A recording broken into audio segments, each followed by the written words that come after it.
So, in the yogic culture, this is called as virya. It is one of the most potent things. Obviously, it has a potency if you know how to explore.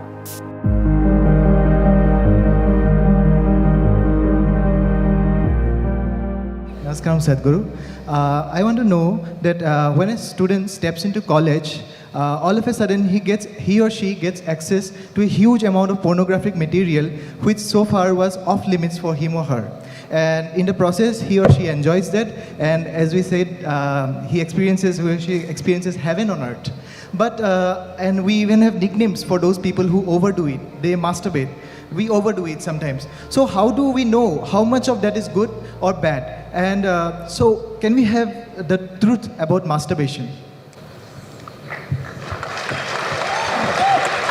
Oh, looks like a popular question, eh?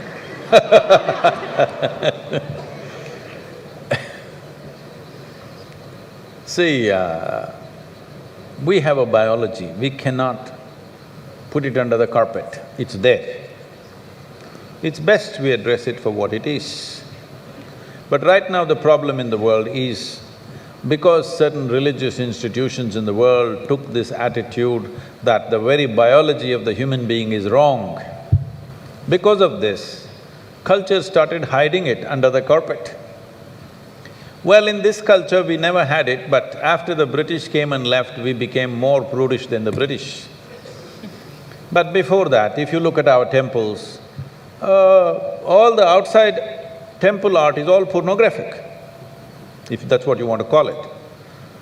But we don't call it pornographic, we are only talking about the various dimensions of human biology. Because we don't see it as wrong, but we see it as the periphery of life. If you stay there only, you will stay on the physical dimension forever, you will not explore anything else. So in the temple, always it's the periphery. You are supposed to look at that and understand it's the periphery of life and try to make an attempt to go deeper, but at the same time not to be in denial of it. Not to glorify it or not to be in denial of it is the most important thing. But in your college, watching these things on the whatever, your internet or whatever, people tell me that… somebody told me, I don't know if these percentages are correct. When I was asking, what is the content? I was trying to understand the internet and its content, what is the real content on the internet? They're telling me, you should know, they're telling me 70% of the content on the internet is pornography. Is it so?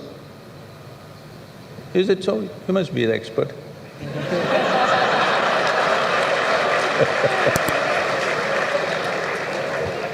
Is somebody doing PhD on it? They told me 70%. I said 70% is unreasonable and sick levels of pornography. If it occupies a small percentage, it's okay.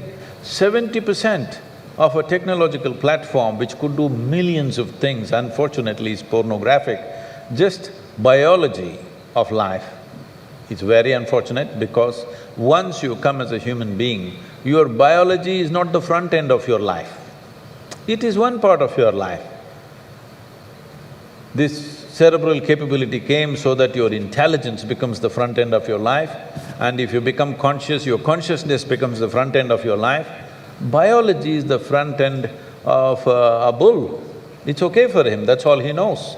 But biology should not be the front end of a human life, it is part of our life. We are not denying it. So, at a certain stage in your life, it's like this. A 95-year-old man went for a medical checkup with his doctor.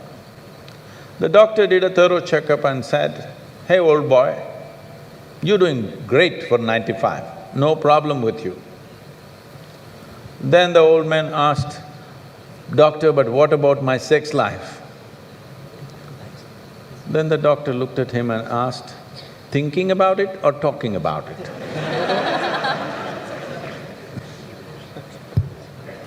So at different stages of life, there are some times you only think about it and talk about it, there are some times you indulge in it.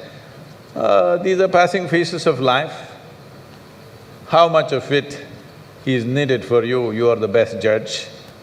But at the same time, you came here not to explore your biology. At least you should have gone to MSc in biology. You shouldn't be wasting your time in a technological institute exploring biology. Does it mean to say you don't have biology, you don't have biological needs? You have, it's fine, but it must be on the periphery. It should not become the core of your life because it will reduce you in the sense. A creature which was purely biological evolved into a place which has an intelligence of its own beyond its biology. See, animal intelligence works for its biology alone. How to get its food, how to get its mate, this is all its entire life is. If human intelligence also functions like that, you are bellying the evolutionary process. You are seeing how to go back, take the evolutionary process backward, not necessary. This does not mean you do not have a body, body has its needs, as there is physical hunger, so there is sexuality. You have to address it in some way, but to what extent is your choice, but definitely it should not be the front end of your life because you're rolling back evolutionary scheme of putting your intelligence and consciousness in the front. Instead of that, you're putting your biology in the front.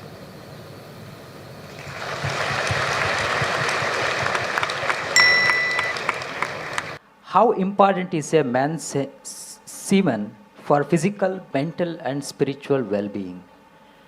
Can wasting our semen damage us spiritually? Well, you know, semen is the basis of your physical existence, whether you're a man or a woman. You have come into existence because that is 50% of the ingredient, yes? Well, we have skin, we have epithelial cells, we have hair, we have many other aspects of body, you know, heart, liver, kidney, so many things. All these cells are of a certain potency in their own way. But semen is of an extraordinary level of potency, it can create a whole new life. Well, today you can take an epithelial cell and do a lot of things in a laboratory and maybe we can clone you, all right? So the potential is here also, but it is not in the same dynamics as it is in a cell, which you're referring to as semen. So in the yogic culture, this is called as virya. Virya also refers to what you call as vajra, which means stability, or diamond, which is the hardest thing. So in the human body, virya is considered to be like vajra. That means it is one of the most potent things if you know how to use it. Well, how to use it means you can use it to produce a child, that's one thing. Well, if you are… this question is coming because you are using it to spill it on the JNU bed sheets, okay? If that's how you're using it, well, that's your compulsion, you're doing whatever you're doing. This is not something to be judged morally, that's not the point, it's a question of what is the level of compulsion that one has. But anything in this body, can it be transformed into a different level of function? Absolutely. Not just semen, just everything in this body can be transformed. See, suppose I give you all soup-making ingredients, same soup-making ingredients to every one of you. Do you believe all of you will produce the same soup? No. You will produce 500 varieties of soups, those same ingredients. That's all that's happened with us right now. All of us are fundamentally same ingredients, but see how different each one of us are. Different soups. Well, if I give you soup-making ingredients, either you can make a great soup or a lousy soup. Depends what kind of skills you have, isn't it? So this goes for everything, not just for semen. Every dimension of your body and your mind, you can transform into something tremendous, or you can make it mediocre, or you can make it a serious problem. Every aspect of your life. That goes for this aspect of life also. This same energy, see, People are making it literal translations, but if you want to produce a certain, let's say, epithelial cells, how much energy the body spends on it? And if you want to produce a cell which you call a semen, how much energy body spends is very different. This can be scientifically established. So, when you're investing so much energy in that, obviously it has a potency if you know how to explore. But are you competent to explore? Are you capable of exploring? Do you have the necessary sadhana and guidance to do that? That's a big question mark.